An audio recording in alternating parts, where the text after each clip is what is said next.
শনিবার ভোরের আলো ফোটার আগেই কেঁপে ওঠে তেহরান। মার্কিন প্রেসিডেন্ট ডোনাল্ড ট্রাম্পের দাবির কয়েক ঘণ্টা পরই ইরানের রাষ্ট্রীয় গণমাধ্যম নিশ্চিত করে নিহত হয়েছেন দেশটির সর্বোচ্চ নেতা আয়াতুল্লাহ আলী খামেনি। শুধু তিনিই নন, হামলায় প্রাণ হারিয়েছেন আইআরজিসির প্রধান মোহাম্মদ বাকপোর, ইরানের সশস্ত্র বাহিনীর প্রধান জেনারেল আব্দুর রহিম মুসাভি এবং জাতীয় নিরাপত্তা পরিষদের সাবেক সচিব আলী শামখানি সহ কয়েকজন শীর্ষ সামরিক ও রাজনৈতিক ব্যক্তিত্ব। কিন্তু প্রশ্ন উঠছে, সর্বোচ্চ সুরক্ষার মধ্যেও খামেনির সঠিক অবস্থান কিভাবে খুঁজে পেল সিআইএ ও মোসাদ।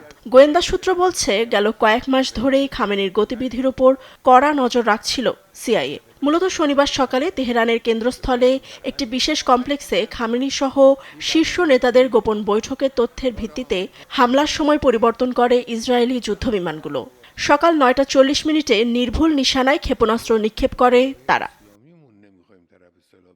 বিশ্লেষকদের ধারণা, অত্যন্ত সুরক্ষিত ভূগর্ভস্থ বাংকারে শীর্ষ উপদেষ্টাদের নিয়ে বৈঠক চলাকালে বিশেষ বাংকার বাস্টার ক্ষেপণাস্ত্রের আঘাতে ধূলিসাৎ হয়ে গেছে খামেনির প্রাসাদ।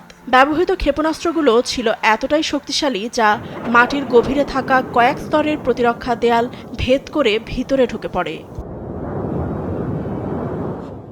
এই অভিযানে নেপথ্যে কারিগর ছিল মার্কিন গোয়েন্দা সংস্থা সিআইএ। কয়েক মাস ধরে খামেনির প্রতিটি পদক্ষেপে নজর রাখছিল তারা।